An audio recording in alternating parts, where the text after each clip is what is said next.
होली के इस पावन अवसर पर आप सभी का हार्दिक स्वागत है हमारे चैनल दिव्य संबंध में। होली के दिन अगर आप रात 12 बजे इस पौधे को छूकर आ जाते हैं तो फिर आपके करोड़पति बनने में ज्यादा दिन नहीं रहेंगे, क्योंकि होली को बुराई पर अच्छाई की जीत माना जाता है। होली के दिन सभी प्रकार के पेड़ पौधे जागृत अवस्था में होते हैं। अगर आप मेरे द्वारा बताए गए पौधे को रात 12 बजे छूकर आ जाते हैं तो फिर आप करोड़पति बन सकते हैं। आपके यहां धन की बहुत ज्यादा बारिश होगी। आपके घर में सुख समृद्धि बनी रहेंगी। हम सब होली को बड़े ही अच्छा से मनाते हैं। लोग 1 महीने पहले से ही इसकी तैयारी करने लग जाते हैं और होलिका दहन के समय गेहूं की बाली को भी उसमें सका जाता है। यह बहुत ही उमंग से भरा त्योहार माना जाता है। होलिका दहन में लोग सामूहिक रूप से लकड़ी और उपले आदि सामग्री इकट्ठा करते हैं। होली जलाने से पहले सभी उसकी पूरे विधि विधान से पूजा करते हैं। होलिका दहन करते समय इस पवित्र दिन पर उसे अग्नि के चारों ओर लोग अलग अलग प्रकार से नृत्य करते हैं और संगीत का भी आनंद लेते हैं। होलिका दहन के दिन लोग अपने घरों में नए नए पकवान बनाते हैं, जो होलिका दहन के समय उसका भोग लगाया जाता है। लोग अपने पितरों को भी भोग लगाते हैं और ब्रज में राधा कृष्ण की लीला बहुत ही अधिक प्रसिद्ध है। जो संख्या के समय हम होलिका दहन करते हैं उसके पीछे एक बहुत ही प्राचीन कथा भी मानी जाती है। प्राचीन कहानी मानी जाती है और मैं आपको बताता हूं। कहानी शुरू करने से पहले आप सबसे विनती है कि आप हमारे इस लक्ष्मी दर्शन चैनल पर नए हैं तो सबसे पहले चैनल को सब्सक्राइब कर दीजिए, वीडियो को लाइक कर दीजिए, साथ ही पास वाले बेल आइकॉन पर भी क्लिक कर दीजिए, जिससे कि आपको नए नए वीडियो का नोटिफिकेशन मिलता रहे। कमेंट बॉक्स में जय श्री राधा कृष्णन जरूर लिखिए।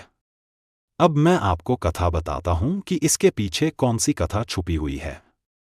हिरण्यकश्यप भगवान विष्णु से बहुत ही घनिष्ठ शत्रुता रखता था। वह अपनी शक्ति के घमंड के कारण अंधा था। वह अपनी शक्ति के घमंड में बहुत ज्यादा अंधा हो चुका था। वह भगवान विष्णु को भी पहचान नहीं सका और अपने पूरे राज्य में घोषणा कर दी कि सब सिर्फ उसकी ही पूजा की जाएगी। उसने अपने राज्य में सभी देवी देवताओं की यज्ञ में आहुति दिलाना बिल्कुल ही बंद कर दिया और वह सभी साधु संतों को प्रताड़ित करने लगा, परेशान करने लगा। दूसरी तरफ हिरण्यकश्यप का पुत्र प्रहलाद भगवान विष्णु का बहुत ही प्रिय भक्त था। प्रहलाद से भी हिरण्यकश्यप मना करता था, लेकिन वह अपने पिता के मना करने के बाद भी नहीं माना और भगवान विष्णु की भक्ति में हमेशा लीन रहता था। भगवान विष्णु की भक्ति करने के कारण हिरण्यकश्यप ने अपने पुत्रों को करने के लिए भी कई बार प्रयास किया, नई नई योजनाएं बनाई, लेकिन भगवान विष्णु हर बार उसकी योजना को असफल कर देते और भक्त प्रहलाद की रक्षा करते उसको कुछ नहीं होने दिया। होलिका को भी से भगवान शंकर ने एक ऐसी चादर दी थी जिसको अगर वह और ले तो अग्नि भी उसे जला नहीं सकती थी। इस चादर को ओढ़कर होलिका प्रहलाद को गोदी में लेकर बैठी थी। तभी वह चादर उड़कर प्रहलाद के ऊपर जा गिरी और होलिका जल गई और प्रहलाद की जान बच गई। इसी कारण होलिका दहन के दिन होली जलाई जाती है और जश्न मनाया जाता है। अब मैं आपको बताता हूं कि वह कौन सा पौधा है जो कि आपको होली के दिन फिक्स रात्रि 12 बजे छूट कराना है। जिस पौधे के बारे में मैं आपको बताने जा रहा हूं, स्वयं भगवान नरसिंहा ने हिरण्यकश्यप को मारा। तब हिरण्य का सबके करने के बाद भगवान नरसिंहा ने नाखून के माध्यम से हिरण का शव को नरसिंहा भगवान ने मारा था और तब भगवान नरसिंहा के हाथों में बहुत खुजली होने लगी। तो भगवान नरसिंहा ने अपने हाथों की खुजली को शांत करने के लिए एक पेड़ पर अपने नाखून को रगड़ दिया था, जिससे कि भगवान नरसिंहा की खुजली शांत हो गई थी। लेकिन वहां पेड़ दर्द से तड़प रहा था। तब उसने भगवान से प्रार्थना की कि भगवान आपने अपनी खुजली तो मिटा ली, लेकिन जो यह असुर रुपए रखते हैं हमारे पेड़ पर हमला कर रहे हैं, इससे हम अशुद्ध हो गए हैं। इसकी पीड़ा हमें बहुत ज्यादा सता रही है।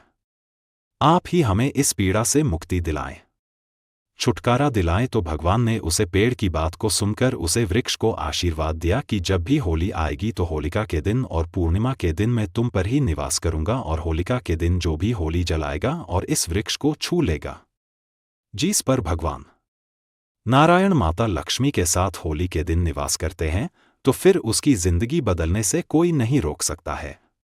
और अगर आप पूरे सच्चे मन से, सच्ची भावना से इस वृक्ष से प्रार्थना करते हैं तो आपकी सारी समस्याएं, परेशानियां हैं, सारे पाप दूर हो जाते हैं।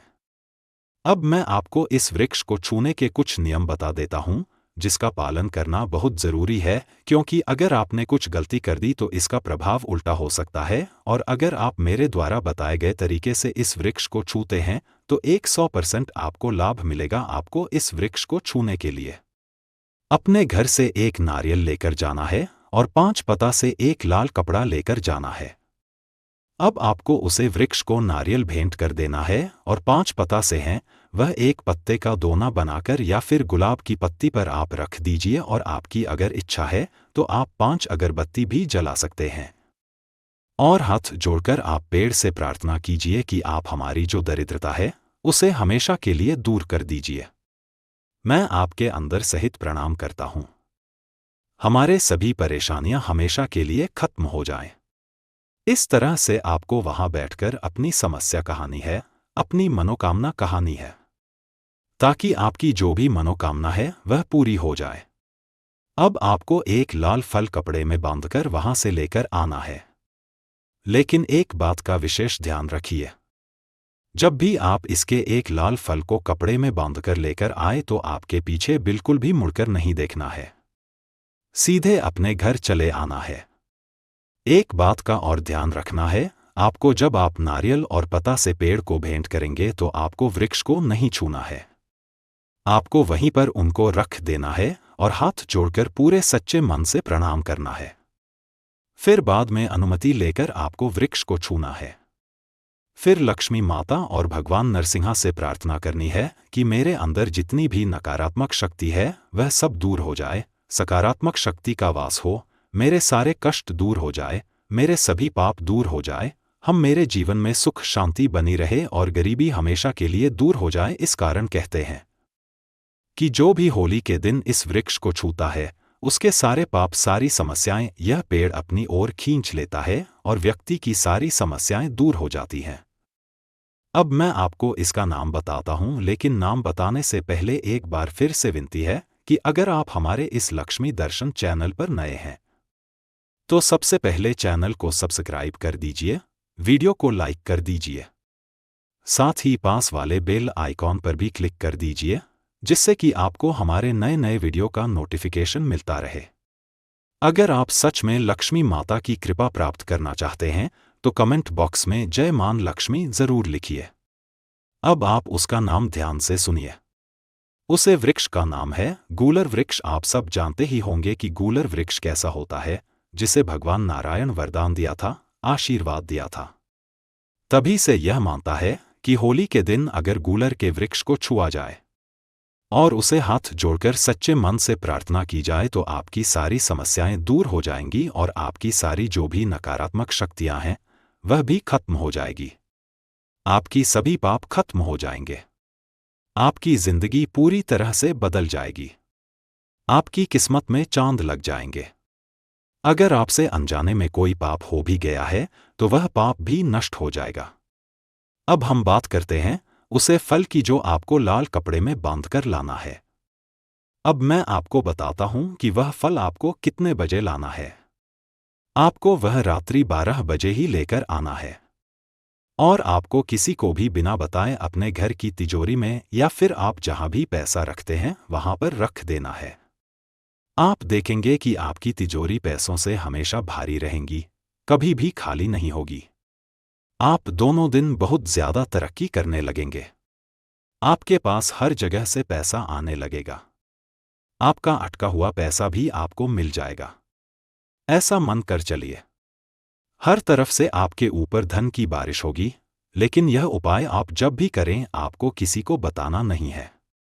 अगर आप बता देते हैं तो यह सफल नहीं होता है और आपका काम सिद्ध नहीं होगा। यहां तक कि आपको यह उपाय अपनी पत्नी को भी नहीं बताना है। आपको बिल्कुल चुपचाप ही यह उपाय करना है। अगर आप बिना किसी को बताएं यह उपाय करेंगे तो आपको ज्यादा लाभ होगा, लेकिन आपको यह उपाय करते समय इस पर पूरा विश्वास रखना होगा, तभी भगवान नारायण और माता लक्ष्मी की कृपा आपको प्राप्त होगी। और आपकी सभी मनोकामनाएं पूरी होगी। आपकी सभी परेशानियां दूर हो जाएंगी। तो दोस्तों, यह थी छोटी सी जानकारी और छोटा सा उपाय जो कि आपको होली के दिन करना है और आपकी जिंदगी को बदल कर रख देगा। एक बार आप जरूर यह उपाय करके देखिए और मुझे कमेंट बॉक्स में कमेंट करके जरूर बताएं कि इस उपाय को करने से आपको कितना फायदा हुआ। लास्ट में एक बार फिर से आपसे विनती है, आप हमारे इस चैनल पर नए हैं तो चैनल को सब्सक्राइब कर दीजिए। साथ ही पास वाले बेल आइकॉन पर भी क्लिक कर दीजिए और वीडियो पसंद आया है तो वीडियो को लाइक कर दीजिए और वीडियो को ज़्यादा से ज़्यादा अपने घर, परिवार, दोस्तों के साथ शेयर कीजिए।